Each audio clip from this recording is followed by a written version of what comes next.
जय हिंद मित्रांनो, आपल्या टेक चॅनलवर मी सर्वांचं मनापासून स्वागत करत आहे। आजच्या या व्हिडिओच्या माध्यमातून आपण टेट परीक्षा 2025 संपलेली आहे।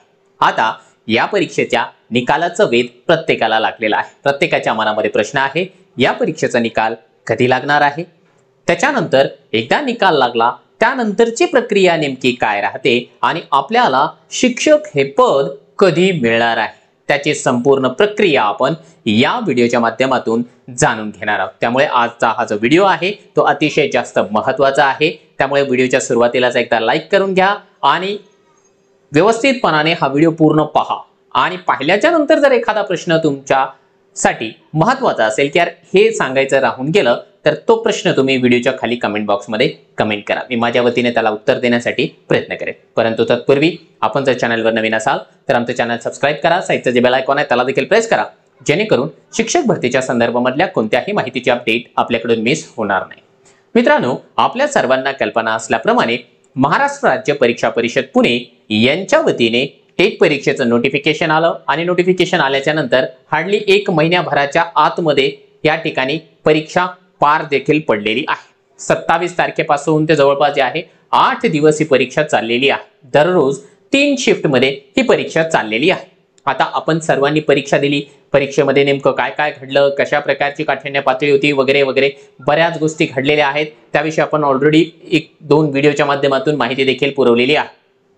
आता सर्वात महत्त्वाचा प्रश्न, जर का मी उमेदवार असेल आणि मी परीक्षा दिली असेल तर माझ्या मनामध्ये येतो आहे, सर निकाल कधी लागणार आहे, रिझल्ट कधी लागणार आहे। तर जर साधारणपणाने आपण विचार केला की यार IBPS ज्यावेळेस परीक्षा घेतं, ऑनलाईन पद्धतीने परीक्षा घेतं, तर तो ऑनलाईन परीक्षा झाल्याच्या नंतर किती दिवसांचा कालावधी लागू शकतो ते पाहण्याकरिता आपल्याला सुरुवातीला जावं लागेल इतिहासामध्ये। इतिहासामध्ये जाण्यासाठी जे आहे आपण जर का बघितलं की 2022 ला टेट परीक्षा झाली होती आणि 2022 ला टेट परीक्षेची जी काही प्रक्रिया होती ती सेम टू सेम अशीच होती, त्यामध्ये काहीच बदल नव्हतं। त्यावेळेस जो काही निकाल लागला होता त्याचा आढावा घेऊया आणि आताच्या निकालाच्या बाबतीमध्ये माहिती बघूया। मग हे प्रसिद्धीसाठीचं निवेदन आहे, आताचं नाहीये, हे आहे 2022, ठीक आहे। त्यावेळेस जो काही निकाल लागला होता त्यावेळेस, परंतु आता आपल्याला समजून घेण्याकरिता ही एक गोष्ट अतिशय जास्त महत्त्वाची ठरणार आहे। हे बघा, त्यावेळेस म्हणजे मागची जी टेट परीक्षा आहे ती 22 फेब्रुवारी 2023 ते 3 मार्च 2023 दरम्यान झाली होती। म्हणजे परीक्षा झाली होती 22 तारखेपासून 3 तारखेपर्यंत, म्हणजे साधारणतः आताही त्याच पद्धतीने घडलेली आहे, ठीक आहे। तेवढे दिवस या ठिकाणी परीक्षा झाली आणि त्याचा जो निकाल आहे तो लागलेला आहे 24 मार्च 2023 ला। म्हणजे जर आपण विचार केला 3 तारखेला शेवटची शिफ्ट होती, 3 तारखेपासून 24 तारखेपर्यंत निकाल लागलेला आहे। म्हणजे मागचा जो निकाल आहे तो 21 दिवसांमध्ये लागलेला आहे, 21 डेज, ठीक आहे। 2022 च्या परीक्षेचा निकाल 21 दिवसांमध्ये लागलेला आहे। परंतु आता यावेळेस तेवढाच लागेल का कालावधी, त्याविषयी देखील आपण जर चर्चा करण्याचा या ठिकाणी प्रयत्न केला तर बघा, जर 2022 चा आपण आकडा बघितला मित्रांनो, 2022 च्या आकड्यामध्ये 2 लाख जवळपास जे आहे 44 लाख उमेदवारांनी या ठिकाणी परीक्षा दिली होती, ठीक आहे। म्हणून परीक्षा थोडीशी जास्त चालली होती। आताच्या तारखेला जे आहे जेवढ्या उमेदवारांनी फॉर्म भरलेला आहे ते उमेदवार किती आहे, तर ते उमेदवार आता 2022 पेक्षा कमी आहे। 2 लाख जवळपास जे आहे 36,000 उमेदवार आहे, ठीक आहे, 2,36,000, म्हणून यांना थोडासा कालावधी कमी लागलाय। आता यांना जे आहे ही आहे 2022 ची परीक्षा, 2022 च्या परीक्षेला 21 दिवस लागलेले आहेत। मग आता ही आहे 2025 ची परीक्षा, मग यांना किती दिवस लागेल, तर हार्डली आपण असं गृहीत धरूया बाई 25 दिवस, ठीक आहे।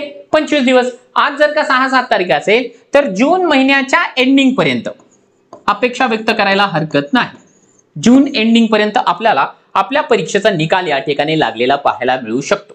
आता यामध्ये ना सर्वात महत्त्वाचं जर का काही असेल जो की आपल्या मनामध्ये या ठिकाणी प्रश्न निर्माण झालेला आहे की या परीक्षेमध्ये नॉर्मलायझेशन होणार का, कारण नॉर्मलायझेशन होणे अत्यंत जास्त महत्त्वाचं आहे। कारण वेगवेगळ्या शिफ्ट मध्ये पेपर झालेला आहे, सगळ्या शिफ्टची जर लेवल बघितली समान काठिण्य पातळी येणं जवळजवळ अशक्य आहे आणि तीच काठिण्य पातळी एका जागेवर आणण्याकरिता याचं नॉर्मलायझेशन होणं अत्यंत जास्त महत्त्वाचं ठरतं। आता व्हायला पाहिजे किंवा नाही पाहिजे तो आपला एक वादाचा मुद्दा आहे, परंतु फार जास्त वाद नाहीये. आपण ज्या पद्धतीने पोल घेतला त्या पोलवरून एक गोष्ट लक्षात आलेली आहे, जवळपास 90% उमेदवार म्हणतात की नॉर्मलायझेशन व्हायला पाहिजे. आता परीक्षा परिषद किंवा IBPS हे क्लिअरली मेन्शन करत नाहीये की नॉर्मलायझेशन करणार किंवा करणार नाही, त्यांनी स्पष्ट करायला पाहिजे. आणि आपली तर डिमांड ही आहे, नॉर्मलायझेशनच्या पूर्वीचे रॉ मार्क्स आणि नॉर्मलायझेशन नंतरचे मार्क्स आम्हाला दूध का दूध पाणी का पाणी या ठिकाणी स्पष्ट सांगायला पाहिजे. आवश्यक आहे ते, कारण आम्हाला कळायला पाहिजे की बाबा माझा स्कोर किती होता, किती झालाय. अन्यथा अंधारामध्येच सगळ्या गोष्टी जर चालत असेल, मग आम्ही जर का कुणी जर असं म्हणत असेल की मग याच्यावर शंका घेण्यासारखं आहे, तर मग त्याला जे आहे ट्रोल करू नका. ठीक आहे. आता हा निकाल लागेल. आता निकाल लागल्याच्या नंतरची जी प्रक्रिया आहे ती काय राहते बघा. निकाल लागला म्हणजे सगळं काही झालं नाही. निकाल हा आपल्या पर्सनल लॉग इनला पण लागतो आणि एक कॉमन मेरिट यादी पण लागते. ठीक आहे. कॉमन मेरिट यादी लागेल. त्यामध्ये महाराष्ट्रामध्ये जेवढ्या उमेदवारांनी परीक्षा दिलेली आहे त्या सर्वांची एक मेरिट यादी म्हणूया त्याला, किंवा निकाल म्हणूया, एकच आहे. ठीक आहे. म्हणजे सिक्वेन्सनं दिलेलं असतं की बाबा समजा कुणाला 200 मार्क मिळाले तर 200 मार्कांपासून ते 0 मार्क जरी मिळाले असेल अशी यादी दिली जाते सगळ्या उमेदवारांची. ठीक आहे. कोण किती मार्कांवर आहे, त्याचं नाव, त्याची category, horizontal category, roll number वगैरे बऱ्याच गोष्टी सांगितल्या जातात. आता ही यादी आली म्हणजे जॉब मिळाला का? नाही. यादी आल्याच्या नंतरचा जो खेळ आहे तो तुम्हाला सांगतो. पवित्र पोर्टल, आपल्याला पवित्र पोर्टलच्या हवाली केल्या जातात. लक्षात घ्या, पवित्र पोर्टलच्या. आता हे पवित्र पोर्टल काय आहे, तर पवित्र पोर्टल आहे शिक्षक भरतीकरिता बनवलेलं पोर्टल. या पवित्र पोर्टलवर आपल्याला करावं लागतं रजिस्ट्रेशन. ठीक आहे. रजिस्ट्रेशन करावं लागतं. आता हे रजिस्ट्रेशन काय भानगड आहे, तर रजिस्ट्रेशन म्हणजे काय, आपल्याला नोंदणी करावी लागते की बाबा मी 2025 ची टेट परीक्षा दिलेली आहे, माझं नाव हे आहे, मला 10वीला 12वीला ग्रॅज्युएशनला पोस्ट ग्रॅज्युएशनला बीएडला हे माध्यम आहे, एवढे मार्क्स आहे, या कालावधीमध्ये पास झालो, पासिंग डेट वगैरे, म्हणजे एकूण एक आपला सगळा डेटा. ठीक आहे. Educational qualification, professional qualification, personal information सगळं काही आपल्याला रजिस्ट्रेशन मध्ये नोंद करावं लागतं. नोंद झालं त्यालाच आपण ना प्रोफाईल बनवणे असं देखील म्हणतो. ठीक आहे. प्रोफाईल बनवणे, जे नवीन आहेत त्यांच्यासाठी प्रोफाईल बनवायची आहे. ज्यांनी 2017 ची परीक्षा दिली, 22 ची दिली, त्यांच्याकरिता हे थोडंसं रटाळवाणं वाटेल, परंतु जे नवीन उमेदवार आहेत त्यांच्याकरिता सांगतो. ठीक आहे. प्रोफाईल बनवायची आहे.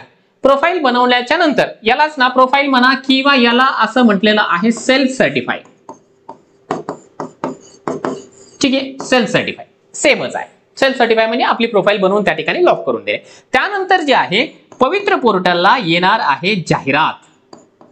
ठीक आहे. जाहिरात, पवित्र पोर्टलला जाहिरात येते की किती पदांची जाहिरात आहे, कोणत्या वर्गासाठी आहे, कोणत्या कॅटेगरीसाठी आहे, हॉरिझॉन्टल कॅटेगरी काय आहे, माध्यम कोणतं आहे, विषय कोणता आहे, सगळ्या डिटेल त्या जाहिरातीमध्ये असतात. त्या जाहिरातीला पाहून आपल्याला जे आहे प्रिफरन्सेस द्यावे लागतात. प्रिफरन्सेस आपल्याला द्यावे लागतात म्हणजे आपल्याला चॉईस करावा लागतो. दुसऱ्या शब्दांमध्ये सांगायचं की मला चॉईस करायचं, मला या जिल्ह्यात जॉब करायचा, मला तिथे करायचं, तिथे करायचं. आपण सिक्वेन्सनं जे आहे त्याला प्रिफरन्सेस देतो आणि प्रिफरन्सेस दिल्याच्या नंतर मग फायनली जे आहे आपली जी आहे सिलेक्शनची लिस्ट लागते. सिलेक्शन लिस्ट लागते. सिलेक्शनची लिस्ट लागल्याच्या नंतर मग आपलं जे आहे डॉक्युमेंट व्हेरिफिकेशन होतं. ठीक आहे. डॉक्युमेंट व्हेरिफिकेशन होतं आणि डॉक्युमेंट व्हेरिफिकेशन झाल्याच्या नंतर आपल्या हातामध्ये जॉईनिंग लेटर मिळतं. जॉईनिंग लेटर ही आहे शिक्षक भरतीची प्रक्रिया. म्हणजे निकाल लागला म्हणजे सगळं नाहीये. निकाल लागल्यानंतर जे आहे एवढ्या सगळ्या गोष्टी आपल्याला कराव्या लागतात आणि या प्रत्येक टप्प्यासाठी ना लिटरली तुम्हाला सांगतो भांडावं लागतं शासनासोबत, प्रशासनासोबत. आम्ही भांडून आलोय. आम्ही 2017 पासून भांडून इथपर्यंत पोहोचलेलो आहोत आणि यावेळेस आपली इच्छा आहे की यार यावेळेस तरी शासनासोबत, प्रशासनासोबत भांडण करायची गरज पडू नये. भांडण म्हणजे काय, कोणाचा गळा धरायचा का नाही, उपोषण करणे, आंदोलन करणे, पाठपुरावा करणे, निवेदन देणे, या सगळ्या गोष्टी. ठीक आहे. तर जॉईनिंग लेटर मिळेपर्यंत ही सगळी प्रक्रिया आपल्याला करायची आहे. आणि हे जे आपलं चॅनल आहे ना, हे जे प्लॅटफॉर्म बनवलेलं आहे हे कशासाठी आहे, हे या प्रत्येक टप्प्यावर तुम्हाला मदत व्हावी म्हणून हे चॅनल आपण बनवलेलं आहे. म्हणून तुम्हाला सांगतो आहे की या चॅनलला सबस्क्राईब करून ठेवा. प्रत्येक छोटी मोठी अपडेट तुमच्यापर्यंत सहजपणाने मिळून जाणार आहे. आणि याच्या व्यतिरिक्त आपलं टेलिग्रामचं चॅनल आहे. टेलिग्रामचं चॅनल जॉईन करा, कारण याच्या संदर्भातले जे काही नियमावली राहते शासन निर्णय आहे, परिपत्रक आहे, काही PDF आहे, जाहिराती आहे, वगैरे वगैरे बऱ्याच गोष्टी ज्या इथे देता येत नाही मला, ते मी टेलिग्रामला देत असतो. त्या ठिकाणापासून तुम्हाला फायदा झाल्याशिवाय राहणार नाही. तर ही संपूर्ण प्रक्रिया अशा प्रकारची आहे. निकाल आपल्याला कधीपर्यंत लागेल, निकालाच्या संदर्भामध्ये आपण या ठिकाणी डिस्कशन करत होतो. तर बघा, मागच्या वेळेस निकाल 21 दिवसांमध्ये लागला होता. आता किती दिवसात लागेल, तर आताही आपण व्यक्त करायला हरकत नाही की बाबा जून महिन्याच्या एंडिंग पर्यंत, ठीक आहे, जूनच्या शेवटी आपण अपेक्षा व्यक्त करूया की निकाल लागायला पाहिजे. आणि इच्छा ही देखील आहे की नॉर्मलायझेशन देखील व्हायला पाहिजे. आणखी याच्या संदर्भामध्ये, शिक्षक भरतीच्या संदर्भामध्ये आणि इतर जे काही प्रक्रिया आहे त्या प्रक्रियेच्या संदर्भामध्ये तुमच्या मनामध्ये जर काही प्रश्न असेल, निश्चितपणाने व्हिडिओच्या खाली कमेंट बॉक्समध्ये कमेंट करा. मी माझ्या परीने त्या सर्व प्रश्नांना उत्तर देण्यासाठी प्रयत्न करेन.